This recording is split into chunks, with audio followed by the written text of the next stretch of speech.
welcome back to Kweshunga. Welcome to this week's Dose of Kweshunga. My name is Penelope and I am your host. I am so excited to bring you yet another Dose of Kweshunga. This week we're talking about money. Hey, I love money. I love money. So we are going to talk about the art of money. So for a very, very long time, I have known that it's okay to play with money. But then I met people who take money too seriously. They do not want to play with it. And by play with it, I mean they don't even want to spend it. You've had people who are called stingy. You've heard of people who are called mean, and things are happening. They're just amassing wealth. They just don't want to spend it. I had a colleague in one of the spaces I worked who would just collect money in her wallet, and she didn't want to spend it. So as long as she could see it, she was happy. Spending it, that's a whole other problem. So today I am delighted to introduce one of the people that I love the most. Yes, I know I have said I love more people. I love people, but this person, I love him deeply. Like deeply, deeply. He is here in my heart. So I am introducing someone that I love the most, but also someone who has taught me a few things about money and handling it and managing it and playing with it. Because what's the point of having money if you can't enjoy it? So welcome with me, Mr. Hannington Musinguzi. You're very welcome. Thank to you, Kweshunga. Penlo. Thank you, Penlo. Yes. Tell us who you are, what you do. We have been told you are one of the people who Kweshunga with money so much. So, who are you? What do you do? And what is your relationship with money? Yeah. I want to slow you down a little bit. Let us first pray. Okay. Yeah. Lord God Almighty, creator of heaven and earth, Jesus Christ, Son of the living God, we want to thank you for this great morning. We want to thank you for the beautiful people that you've brought into our home today. We bless you, Father, and we call upon you to continue to guide us. I want to bless Penelope for her continued struggle to impart her greatness onto other people. I pray for positivity in everything that she does. I bless this Kweshunga show, and I believe that it will become one of the best shows in the land. I pray that you may use Penelope and the people that she's working with to touch people positively out there. We call upon you to bless us, and as we deliberate today, let whatever we discuss have a positive impact on people out there. In Jesus' name we have prayed. Amen. Yes, Amen. Thank you for that powerful prayer. You know, lately I've realized I've always prayed. As you know, even before I introduce myself, Yes. I'm a son of a very beautiful old woman who has taught us one thing about life, that in everything that you do, you should always put God first. Yes. Let him guide you, seek him whenever you need him. And so yes, I always do that. Yes. Prayer guides me. Yes. And I wanted to pray for you in particular Thank this you. show, because Thank I know you. you're just getting started. Yes. You need God. You Yes. need prayers so that you keep motivated. Yes. Yes, so my name is Thank you. Hannington Musinguzi. I'm a father of 4, 2 beautiful girls and 2 handsome boys. But I have so many other children Yes. because of my responsibilities out there that God has put upon me. I'm a businessman. I have been in business for my entire life. My first gig at making money was in P7 VAC. P7. I always told people, and they think it's a joke. Wait, P7, what were you doing in P7? P7, P7, you're 13, 12? 14, around there? Yes. So we got holidays. I came to Kampala in my P3. And then when I looked at buildings and cars moving so fast, I said, there's no I'm going back to Mbara, because life was too slow there. Yeah. I realized it wasn't meant for me. Yeah. So we came to visit a sister of mine who was staying here. Came with my late dad, may his soul rest in peace. And then we got here. I told him I'm not going back, and he said, but your sister is just starting up also. She had 1 room and 1 sitting room, and I said I'm not going anywhere. I'm going to stay with her here. I'll sleep down on the floor, but I'm not going back to the village. Going back to Mbara. So my father thought I was actually joking, And the next day, he wakes up in the morning and says, okay, get ready, we are leaving. Said, okay, let me go and pick some water, because back in the day, my sister used to fetch water from a distance of about a kilometer away from home. So I went with a jerry can to fetch water, and I never came back. So my dad waited. At around 4, he said, I have to go back to Mbar. So my poor sister, who was also struggling, he said, it's okay, let the boy stay.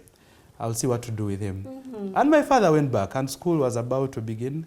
P3 said, I'm not going back to Mbar. So for me, from back then, I realized, okay, life has to be serious, because I used to wake up every day, see my sister struggling to put food on the table.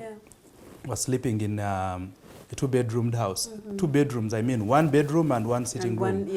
Yeah, so I used to sleep in the sitting room, and my sister would wake up in the morning. I would go with her. Oh, I managed to get to Shimoni. Yeah, so I was proud. Yeah, from Bara with English issues. Yes, now you're in Shimoni. I'm in Shimoni, and I'm like, wow, how am I even here? Yeah. But I struggled, and my sister would try as much, really. So she started teaching me lots and lots about life. Never to take life too serious, to be helpful even with the little that you have. So yeah, from a very tender age, I learned that in life you'll never have it all. But you need to appreciate the little that God has given you. Pray for more, but also work hard for more. And then also learned that you need to share. Fast forward, I'm done with P7, and then I'm back to Mbara. Oh, you had to move back. Holidays. Yes, you're in P7 back, go back.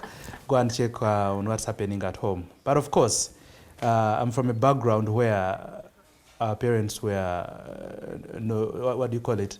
No nonsense people. Yes. We grazed, we went to the garden to dig, we harvested millet and beans and maize. Yeah, so I grew up knowing all that. But in P7, I said, no, I think I need a great life. First of all, I need to go to a good school, and when I'm there, I don't want to be one of these people begging. You see, being from a sorry background doesn't necessarily mean that you should actually live that kind of life, a sorry life, where people look at you and say, and then of course for us we are disadvantaged. My father, I hear back in the day, had a lot of money. But then by the time we came to this world, money was not. We are not seeing the money. But people out there have a different image. They think, that family, the moment you say I'm from such and such a family, oh, those ones are okay. But behind the doors, you're struggling. So I became a bit hungry at that tender age. I needed money. I wanted to have money so that I can live the life that I always saw kids from rich families living. I wanted to be there. Everyone wants to have a good life. I love a good life. Of course. Yeah, so P7 VAC, I'm young, but then my brother Richie had a popcorn machine that he put outside. Then, wow. Yes, my other brother is in the entertainment world, so he had the best club in Imbara, the one and only club I think in Imbara at that time, nightclub. But I was too young to work in the nightclub. So my brother Richie was a DJ, had a popcorn machine that he had placed outside the club. The club. So yes, so he needed somebody who could run it. And slow people from Bara didn't know what to do. So me, I was took up that job. The sharp boy from Kampala. I said, I can run it. And I think he also wanted to save some money. Talk of seizing opportunities, huh? Yeah, when opportunity strikes, just jump in. So I started vending popcorns. Thank God Fred wasn't there. He had gone back to London back in the day. He had to go to the UK, do chair for 6 months, and then come back get capital and come back here and invest. Yeah, so that's the kind of inspirational people that we've grown up seeing. So started selling popcorns, and then as Fred came back, I had another sister. She rested. May her soul rest in peace. I've always told people that she inspired me so much. Even when she was sick, she struggled to put food on the table for her children because she was a single mother. She left 2 kids. So I proudly looked up to her, and I wanted to be like her. And it hurt me that she was ill and at the same time had to struggle so much hard, to look for money for her medicines, for this and that. So as time went by, things became so bad. She couldn't keep up. So there was this restaurant she had started. I think one of the first at the time. posh restaurants from In Kampala. town, You know, yes. Mbara people would pick ideas from Kampala, go and implement in Mbara. Yeah. So yeah, she had a restaurant and I would spend time there because I was in VAC. And then there was this guy who used to come around, make donuts, fish fillets, Yes. chaps, I chapatis. remember I ate some of those donuts. I And think, he in would Bara. charge my sister about 70,000 every morning. So I learned how to do it. And then one day I told my sister, you know what, because for a while I would come very early before this guy comes and I do them because he had taught me. Then he comes and supervises and says, yeah, you've done well. He picks his 70K and goes away. So I told my sister, why are you paying this guy? Me, I need like 50K Yes. because I'm the one doing the work. And she Yeah. said, are you sure you're the one doing the work? I said, wait for me tomorrow. I came in the morning, I did everything. I picked my 50K. This guy comes for payment. And he has nothing because I've taken the money anyway. I was doing the work. He had done nothing. So my sister explained to him and said, but it's the young boy doing everything. And the guy said, yeah, you're right. So he never showed up again. So I started doing that.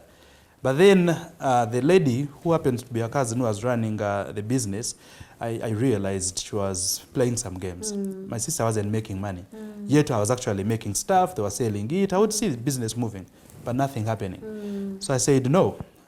P7 VAC said, you know what? I can run this place. And my sister laughed. And then I said, I'm going to run it, whether you want it or not, because I want you to have money. Yeah. You're sick. I see the way you need money. I'm going to do something. So I started putting my hands everywhere. Yeah, time for balancing off. I would step in. How much have we made? We had 15 pieces of chicken. We had chips.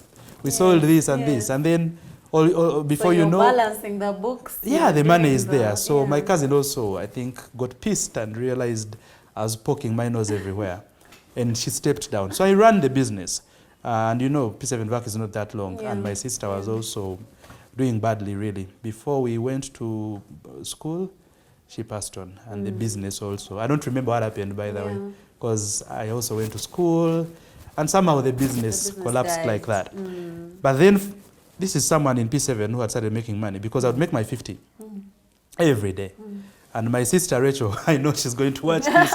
She would play me on that 50. She would come with stories and I would be like, it's okay, take the 50.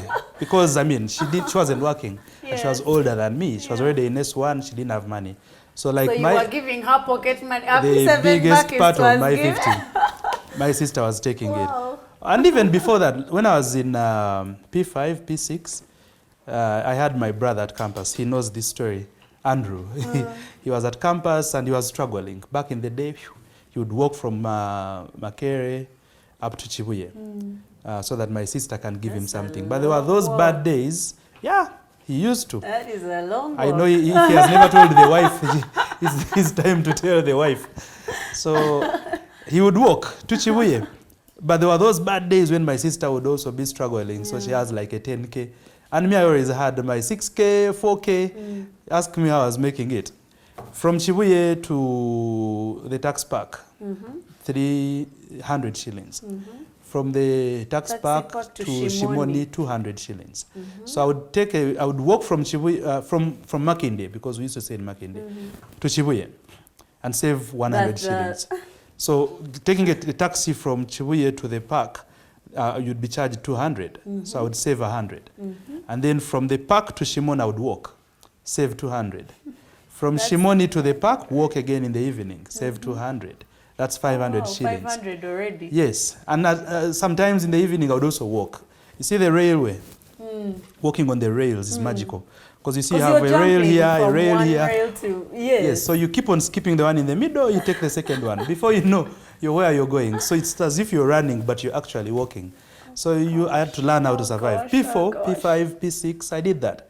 And Andrew took my money. Because I would save this man, I didn't have anything serious to do with it. I would buy, you know, like owning a Walkman back in the day was fashionable. So save my 1,500, buy a Walkman, then buy some good tapes of Rasta Robe. Yeah, back in the day, I was a trendy guy. Young, but I would save my money and enjoy the good life. Because I had rich friends. I had friends from rich families, so I had to belong. But how was I going to belong? These ones would pick money from home. Me, I had to. You had to work for find it ways. because no one was going to give it to you. Yeah. So from stage one, there was that need to look for money. And it still impacts on most of us. People Yes. who make money today, the ones that I interact with, Yes. it's that urge to make money because there's nobody who's going to give it to you anyway, yet you want a good life. Yeah, so P7 is done, we go back to school and there's no money now. So by S1, I would go back to club because I told you my brother owned the club. Had a club, And he would chase me, but around S2, he started allowing me during holidays. Yeah, to work. Step in and fill in the gaps, if there were any gaps anyway. So yeah, there was a pool table. I was very good at playing the pool table. And I'm a people person, so I would interact with big guys. Yeah. I was young, but I would interact with big guys. So they would ask, where is younger? Hey, Toto Arahi.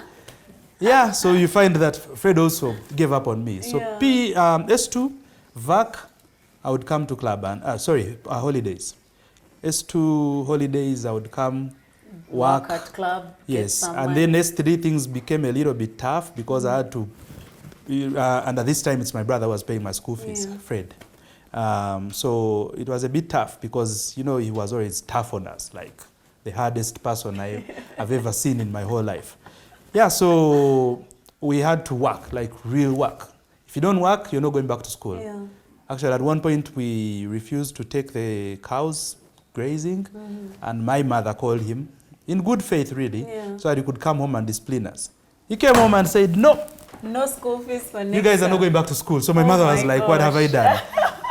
Yeah, so I would wake up very early in the morning, go to his place, and wash his car. Before he wakes up, That like car is 7 clean. a.m., I'm busy washing his car, and he chases me, go, Iroko Jenny. Noenda chaha. I'm like, several kanyos yemotoka. Think kwenda, go, I chased you. And the next day I'm back, and the next day I'm back. Yeah, so Oh my goodness. I learned that you need to work hard. You really need to work hard to be where you have to be in life. Yeah, so that has been my life. So I worked with my brother up to S4 VAC. I worked there. S6 VAC, I went back. Then I went to campus. Holidays, I would be the first to get the bus. Yeah. You see, I had friends at campus. When they would get holidays, They would be they would, picked. they would stay behind. Or in school. Yes, enjoy, go to club and do that. Yes. Me, the moment I finished my last paper, jump on the bus and run to Mbara because I knew I had to work. Yeah. Else, There's I would not become going to be money. Yeah. the laughing stock amongst my friends. And I mean, you know, rich friends always rub it in your face. Yeah.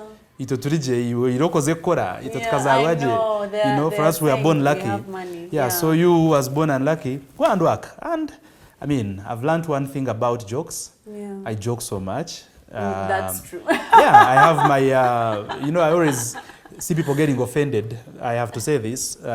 When it comes to tribes, Yes. people saying, "Ogunomwiro, ogunomhima," you know, people Yeah. get offended. Yeah. But for us in school, and that's one thing about entire school that I really appreciate, something it imparted into us, that we don't have to take life too serious. Yeah. Yeah, so we would call ourselves Biru by him. Like my friends who are by him, I would call them Biru. Yes. Yomwiru. And then they would also, yes, him. You know, it became a joke. And you're not even a muhima. I mean, so when I hear people saying Abiru, I laugh because it's a normal thing. Yeah. But it's the truth of the matter. We are. Ndio mwiru. Why should I say ngutindi? Yeah, and we joked about things. But you see, the problem is when people take things so serious. Yeah. Then they start seeing life in a different way. Yeah. You must be having friends that don't joke. No. You not joke at with all. them and you pull a joke and it's a bad joke. You're not going to talk for months. When you're talking, Why are you doing this? you know, when you're having an indulgence with them, Yeah. you're careful with your submission. Yes. Because you don't know how it will rub him. What you rub say and how him. it will, yeah. You might say something and someone is off. But I don't like such friends. Yeah. Me, the people I call friends, they know me. I'm a live wire. Wires go off. You say things as they are, you laugh about as things. it is. And, yeah. Take it, leave it. And that's how life should be. I like that you started interacting with money at a very young age. And that brings me to business because I have had my own share of starting small businesses. Some have worked, some have really not worked. And I know you to be someone who has succeeded both in business, but you've also failed at some point. Trust me. And so I'm still failing. you have created new businesses. Yeah. So how do you pick yourself up? Because sometimes I beat myself. I'm like, you're wasting money. First of all, Penny, you're so stupid. You started a business without understanding the finances of it. You're terrible at math. Now you're starting another one, you're going to fail again. So I fear to start other businesses because I don't want to fail. So how do you deal with failure in business, and how do you keep picking yourself up to invest yet again? All right. I'll take you a little bit back, because you see, when people see you with some little money, I call it little money because I love money, and I have not made the money that I want. Target of what? I'm not even close. Big money looks I'm 20% away from where I want to be in life. Wow. Because there are some people or some things that inspire me. Yeah. And I look at those things and I'm like, I actually don't have any money. Yeah. But you have some people out there that think, oh, Mugaga. They're there. Mzee. Every time you step out of the gate, oh, Mugaga, you know, every Mugaga. rich person is called Mzee, so. And I never get deceived by that. You see, that's another lesson that people need to learn about life. Yeah. I never get deceived by those calls of Mugaga. A sharp person actually should be in a position to appreciate that, sit down and reflect on it. Why do they actually call me Mugaga? Because some people actually genuinely call you Mugaga. Yeah, because they believe that's who that you are. Yeah. But you in your life, you're struggling. Yeah. I've had moments when I don't have even fuel. Yeah. And I have to first make a few calls. Hey, bro, send me 1 M. 50K, 10, 100. You're lucky if you have someone who can send it to you, because I've been through a situation where you don't even have that. Yeah. So let me take you a little bit back. I'm always hungry. Hungry. Yeah. And that keeps me going, because every time I think I'm lost, you've made some little money, you look at your account and you're like, damn, you look at the life you're living. We need to I sit back and I'm like, wait, are things fine? I do that. I reflect a lot. Yeah. Are things fine? And then I'm like, no, not really. So why am I so excited about this? Yeah. So I need people to know that, yes, you need to keep hungry. I worked for Barclays Bank. That was my second gig after working with my brother. Because remember, I worked with my brother my entire life. Working with relatives is the worst thing that can ever happen to you. Because even when you're not happy, you're not supposed to say it. Your relatives, you're going to be at the same table at home. Yes, and so especially if they are older than you. Yeah. And then also the expectations of us who are working for our big brothers. The expectations are always up there, as if he's your father, as if he's everything. He's doing like you a he favor. owes you. He's doing you a favor. Thank you. But at that stage, I actually thought that my brother owed me so much. Yeah. It was until I started working and employing my relatives that I realized, damn, this guy is the hardest guy ever. Like, respect to him. Fred, if you're watching, I give respect to Fred because he really tried so much to ensure that we get somewhere. But we are not easy. People you help are never easy. Because they think you owe it to them. You owe it to them. Because you're nice to them. I have people now. You're my relative. You're supposed to take care of me. Thank you. I have people now who send me messages and say, I need 200,000. And when you respond and say, sorry, I don't have it, the guy doesn't even talk to you. Yeah, you're a bad person. Why aren't you giving me money? Yeah. Or you're employing someone and you shout at them, and how can he shout at me? Even when they are doing something wrong. We think people owe us. But nobody owes you nothing, not even your parents.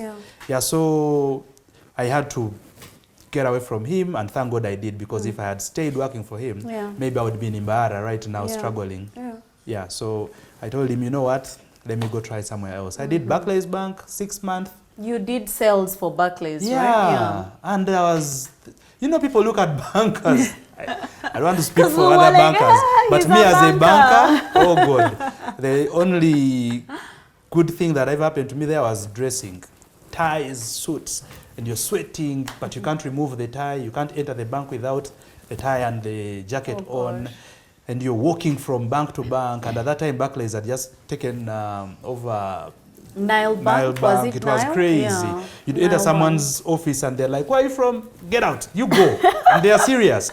Go, because his 1 M disappeared, or 500,000 disappeared. So I said, what am I even doing here? So I moved from there and went into outdoor advertising, pushed.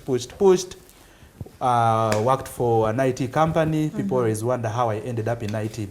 So I worked for a South African IT company, rose from a normal operations boy to country manager.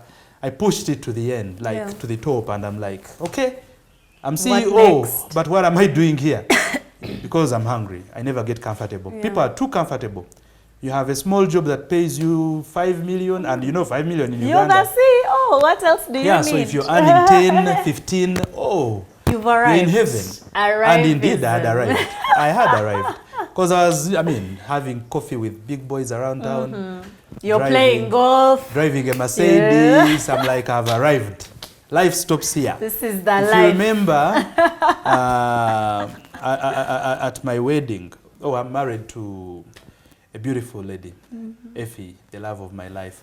And I think I owe so much to her. Yeah. She's another person that keeps on telling me, slow down, Hannington. You have not arrived anymore. She does remind me all the time. You know her, she's crazy. And that is good. She keeps reminding me. And I'm like, this woman doesn't wish me well. I'm shining. I'm shining. But then when I sit down, I'm like, am I shining? She's right. Yeah. If I cannot do A, B, C, D, we've then not I don't yet think arrived. I'm a rich man. Yeah. So I thank her for that. Yeah. So if you remember, at our wedding, we bragged.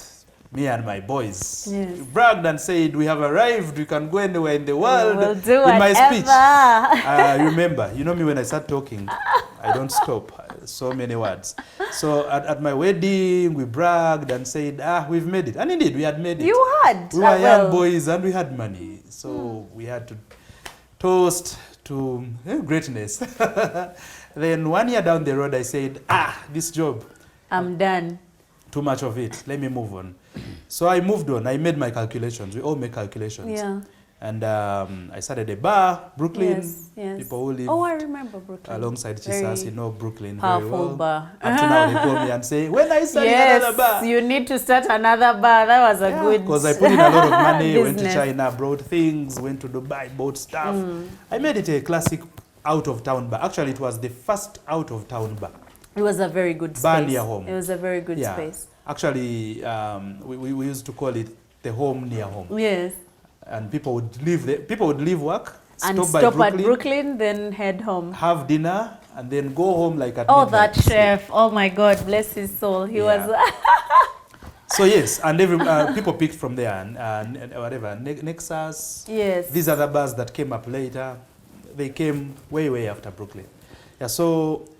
But where did things go wrong? So you've forgotten that you've started Brooklyn because you have this side income that you are getting on a monthly basis. You have a normal job, and then you have a full-time job. You have a side job, which is a bar. Yes, that money you always need it when you're starting. Yeah. The side money, because if you don't have that side money, it means you're going to put all your burdens on this other business. Yes. Yeah. So I made my mistakes there with Brooklyn. And then had issues with the landlord and thought, let's go litigation, rent litigation, takes time, but your business is dying. Yeah. So I made wrong decisions at that particular time.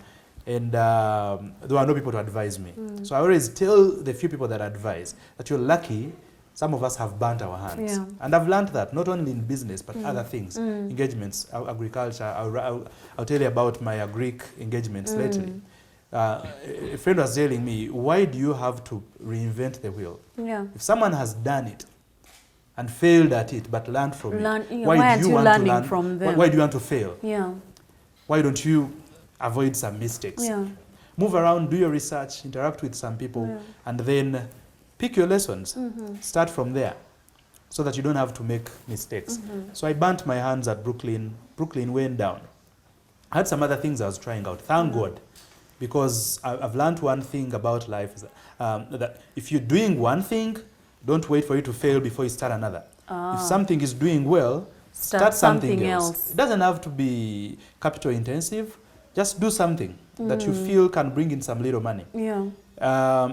So as this does well, this is picking up. But you're in a position to feed this that is just starting with some little money that you can actually divert from the business that is doing well. That I've done, and I appreciate it. It helps. If you're lucky and you have something that is working for you, push some money and divert it to something else that can grow.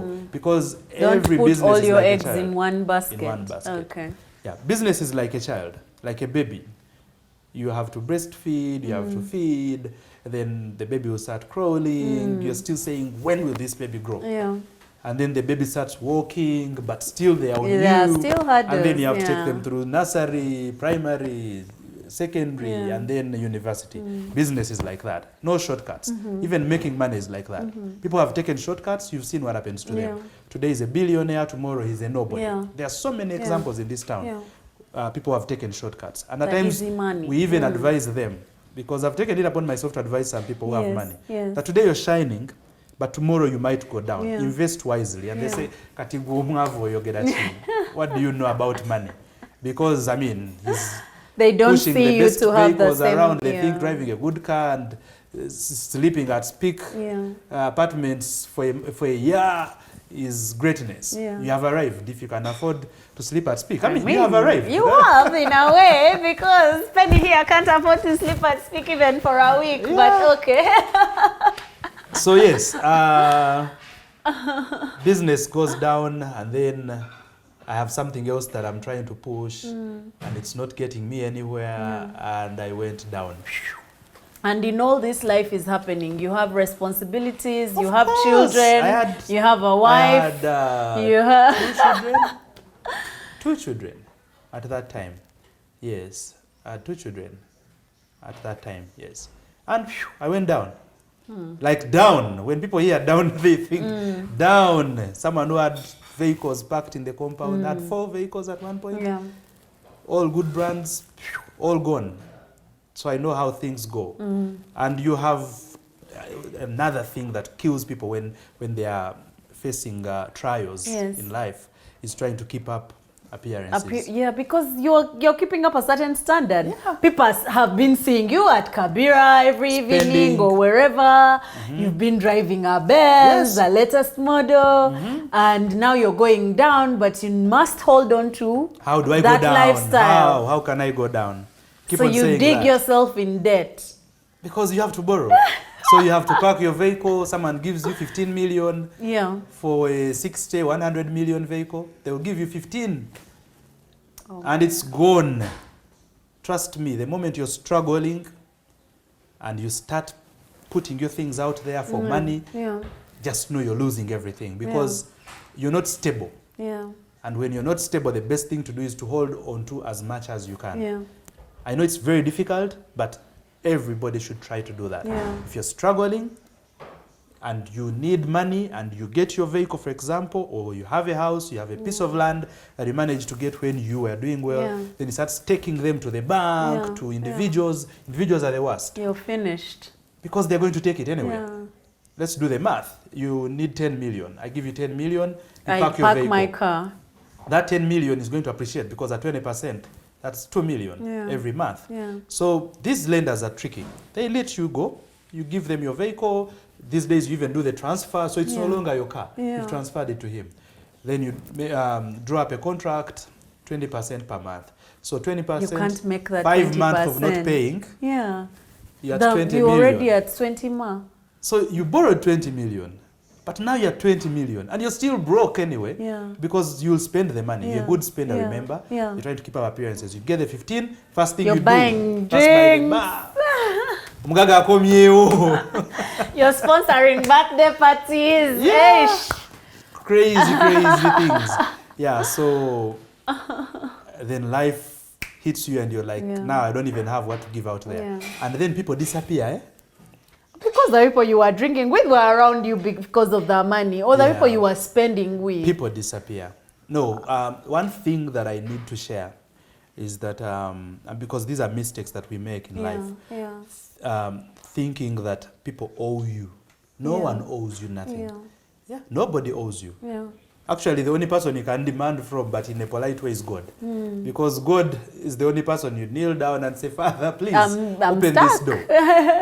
And the next day you come back and say, the door is still closed. And he's patient with you, you know. If you love him, the door will open. If it doesn't open still, you don't have to. Because at one point I prayed and prayed. I'm a prayerful person. I've grown up doing that. At one point I said, I'm to hell with prayers. I have prayed. Everything is just falling apart. So why am I even praying? So I stopped praying. To hell with prayer. But not for long. Like 3 days. Then you realize I can't go anywhere else. I had nowhere to go. So you stop praying and go where?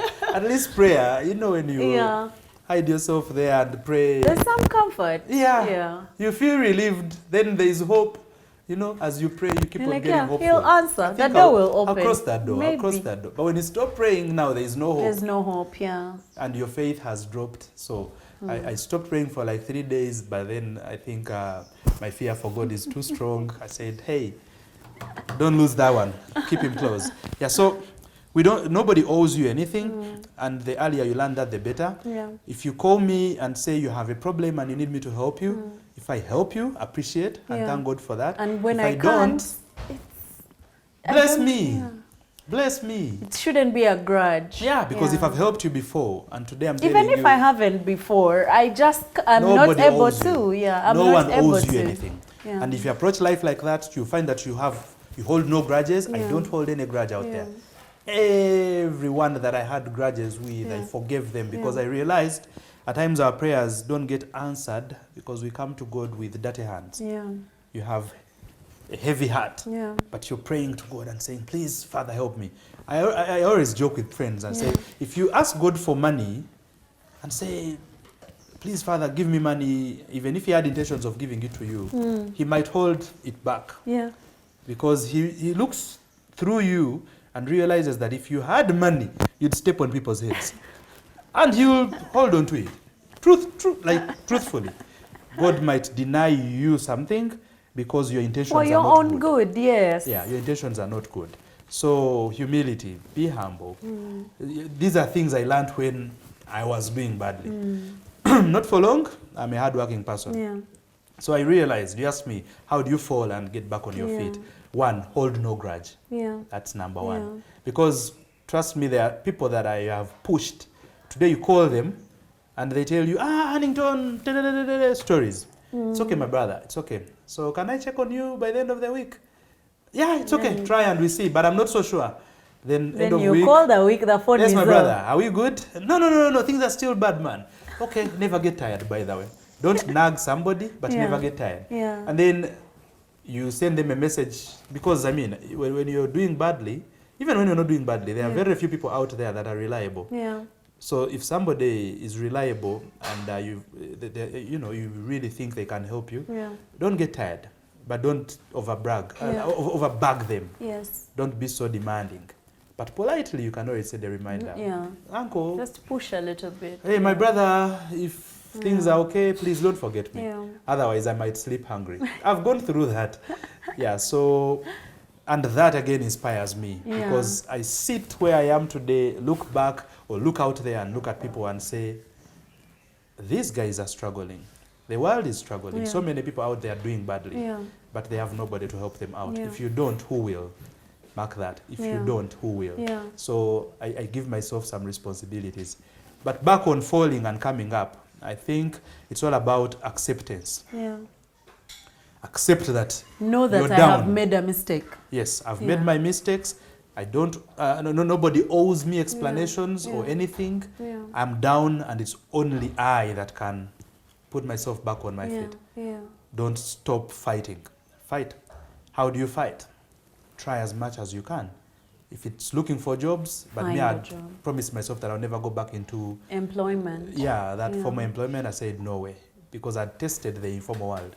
So I said I can make it because there are good ideas out there. Like you said, there are good ideas, but at times you try and then they don't work. And then you leave them and jump onto the next. And then Yeah. you leave and no. One thing that I've convinced myself about is that as long as I feel it can work, I'll will go make for it it. work because Yeah. no one will make I'll it work go for for you. it. Not your customers, not your brothers and sisters, Yeah. nobody out there, Yeah. but you and your God. You can make anything work in life. Yeah. Trust me, there are some businesses that I've struggled with for a very long time, but I don't let them go. I started a charitable organization Yeah. because, I realized that I give so much as an individual Yeah. to the extent that I feel it's now a burden. Yeah. So I said, let me start something where I can influence some friends of mine and To people out also there that I pay, might not yeah. know to come in and help me help people. Yeah. Because there are people who have good hearts out there. Yeah. I'll give you an example. There's a friend called Daniel Muhumza. When we started the NGO thing, actually at that time he didn't even know that it was an NGO. He thought, up to now he doesn't know that I started an NGO. But at that time I was doing it like a self-initiative. I would Yeah. get clothes from the kids, from friends, Go to the village and give people. distribute. Yeah. Buy food, give people. Yes. In Isinjiro there. Get to know that this family is struggling, buy food Help and give them. that family. Personal initiative with my wife and the children. So one day I post pictures in one of the groups, obese groups. And Daniel gets to my Inbox. sidebar and says, Hannington, I really love what you're doing. I want to help. And I'm like, let's do it. and he said 500,000. And then I was inspired. I said, wow, they're actually good people out there. Yeah.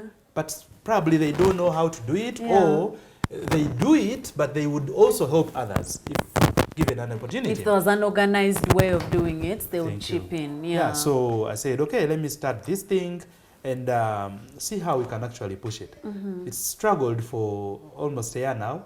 I have an office, I pay rent. Yeah. The small engagements that are ongoing, Yeah. I have to fund them. I mean, and we're still going strong, and I believe it will work. Yeah, it will. If I didn't believe in it, but you see the other thing that I told you, if you have one thing that is working, push others that can work. Yeah. I've done, because I'm into IT business, Yes. and we sell software. Yes. We have 2 that are working right now. I've done some partnerships and they're also doing well for now. But I keep on pushing. Now there are those that you will develop in software development, and that's why most people in software don't make money, because a guy develops one thing and holds on to it. But at one point someone will say, wait a minute, This is it. you said that you had this and this and this. Bring it. 5 years.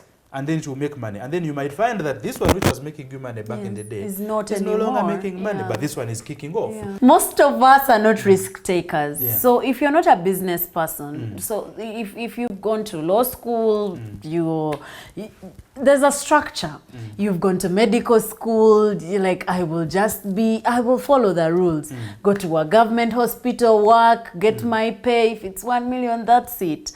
So many times people are afraid of taking risk. And from what I hear from you, you're such a risk taker, because even just walking to save 100 shillings, running across the railway line to just save some money is a risk. True. When do you know that I can invest in this thing? How do you close your eyes and say, okay, let's jump? Let's do this business. If it doesn't work, it doesn't work. Yeah. Because some people think that's rich people talk. Yeah. That to say that I'm going to start a salon tomorrow. If it doesn't work, I'll close it, then I'll start a bar. If it doesn't work, I'll close it, and then I'll say, that's rich people. That's what people think. That's rich people talk. Yeah. For a normal person, you're there, you just have your 1 million, but you're looking where to invest it. How do you know that now it's time to jump? It's time to take the risk and put my money here. One thing that people must appreciate, it's hard to take in, but it's what it is. Not everyone is a business person. Oh. Yeah, not everyone. Let's look at life. I used to complain a lot. Now, at times you help someone. You help someone, you help someone, you help someone, and you get tired. Yeah. I have a friend. Back in the day when I was working during holidays, he was there for me. 5K, 3K, he was always there for me. Today as we speak, at one point I felt he was becoming a burden, because like for the last 3 years, I have practically been putting food on the table for his family. I felt like he was becoming a burden, but because I pray over so many things, at one point I was like, no, enough is enough. He called me, I put him off, I didn't block him, thank God. He sent messages, long messages. He's the kind who will send you a message before you finish reading it. Another long one comes in. Now if you give up on me, you've been there for me for 2 years. It's like now it's actually my responsibility. Yes. And he's reminding me, now if you give up on me, how am I going to eat? How am I going to feed my family? You know that I need you. It's now a relationship, like I must do it. And then I felt like, wait a minute, this guy is taking me for granted. Yeah. So out of anger, I said no. But then when I was praying, a voice inside me said, indeed, if you give up on him, how is he going to survive? Yeah. You've done 2 years and you're still going strong. Yeah. Why are you giving up on him now? Yeah. I got my phone and sent him money. So I do that every month, because I realized that even if I did what? This is a guy that I have tried to help. I sent him Set up a business, do something. 3 that he Three has failed. businesses. Yes. Okay. And lots of money, not little money. At one point, I think the biggest amount I gave him was 6 million. Oh, wow. 6 million. I sent him somewhere to learn honey business. I sent him money and tasked him to learn and purchase. Come to Kampala, that was just the beginning. And then we set up a small plant, processing plant, Yes. small, where we can actually package honey because I love honey. The entire family loves Yes. honey. So already that is market. So I said, instead of me buying honey from Bahara here and there. Let me set up this guy and he can supply us. Thank you. So I give the guy money. He switches off his phone for 2 weeks. He communicated for like a week and then he switched off his phone. 2 weeks. And then after the 2 weeks, like 2 weeks after those 2 weeks, so that's like a month. A month, yeah. He He's calls like, me when I he's at need the police money. station. They dragged him to the police station.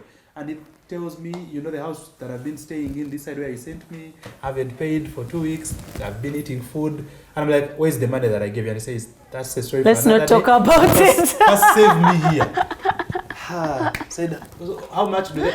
Let me talk to the officer. I talked to the guy. And indeed, they wanted 650,000. 650,000 over and above what I'd already invested in it. Yeah. So from that I said, but then fast forward, I give up on this guy, and when I get stories of what's happening to him, I realize he was actually going to die. And his family, he has a young family. So I said, no, I'm going to help him, but in a different way now. Yeah. In a more constructive way.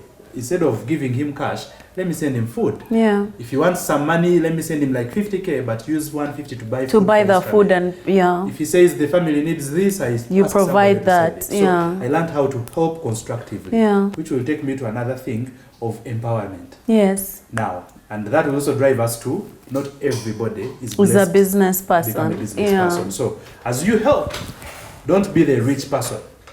I'm rich, everyone is dependent on me. Yeah, give. Thank you, God. No. If you're fine, you're not rich, because I rarely use the word rich. Yeah. You can be okay. If you're okay, have an impact on others. Yes. And selflessly push them, guide them, Yes. show them the way, teach them. If it means paying for their, if it's school fees or whatever it is. To getting a skill, doing something, Skilling just them, do pay. it. Yeah. So I've done that for a couple of people. Yeah. And I'm happy that some of them are actually doing not so fine, but they can feed their families simply because I did something for them. Yes. Yes. Now, you realize that some you put in your money and it won't work out. Yeah. You put in money, Most even actually. drops out. You won't even complete the course. Most, because they don't want you to skill them. I came to you, I want money. Yeah. Why are you taking me to driving school? I don't want to be a driver. Me, I want money. I want easy cash now. So in this world, even my prayers to God actually change, because I know there are some people that will never make it, but they must survive. They are there. How do you impact on them positively? Yes. So I do things, even when I'm praying, I say, God, use me. Yes. Because I believe, and you look at families. Yes. In every family, there's this one guy that is doing well at any one time. And the moment he stops being supportive, God chooses another within the same family. That one, I'm a living example, and I've seen it happen. So if you are the guy that everyone in your family is looking up to, make sure that you fulfill that responsibility of helping people there. Yeah. Skill as many as you can, Yeah. support as many as you Yeah. can, give capital if you Yes. must Yes. to as many as you can. Help whenever you can. Invest literally. Invest in them. But out of that investment, if there are 10 guys that you're helping, you'll Maybe be lucky one. if 3 or 2 make it. And they are off your list now of burdens. But then you find some families where there's one rich guy, and I'm the everyone is just alpha and the below him. omega. The immediate brother is his driver. The one that follows sweeps at his business. Another one is a secretary at one of his business. Then 3 are running the farm. Seriously? Are you empowering them? No. You're not. You're using them. So help them to stand on their own. Yeah. At times people laugh at me and say, "You're yet feeling me, I can't do that." But It's my obligation. Yeah, and it takes away a burden from you as well. It does. Because if you empower Penny, Yes. then Penny can take off a little bit of the burden From of you. the people that you're already taking Yes. care of from you. Yes. And they can take someone else on, and yeah, that should be a good way to Yes. work. So you should never stop helping because the few you've helped have disappointed you. Yeah. Not everyone is a business person. Not everyone is meant to become successful, truthfully. And that's why God uses some people. Yes. So God will use you for as long as he knows that you're going to feed somebody. Because he knows this person is a drunk, this one is a failure in life, this one has given up, no dream. So instead of giving that person 10 million, God might give it to you so that you continuously help this person Yes. to have food. So you'll use it on their plate. wisely. Thank you. Yeah. So business is also like that. Not everyone who tries business is going to become successful. Yeah. And not everyone is that patient. Not everyone is that oh, hungry. patience. Patience. Yeah, because like I said, you might feed a business for so long. But then also, there's need to let go at times. Yes. But when do you let go? You know that we cannot exhaust this conversation in just one sitting. So I am going to let you take a break, and then we will be back next week with Hannington as he takes us through the art of money. Do not go away. Do not get uncomfortable. Do not get distracted. Just take Kweshungaring this whole week as we wait for more wisdom on this exact clip with Hannington on the art of money. As you wait, subscribe, like, share, comment, all those things. Kweshunga with money, Kweshunga with places, Kweshunga with spaces, Kweshunga with hosting. See you next time.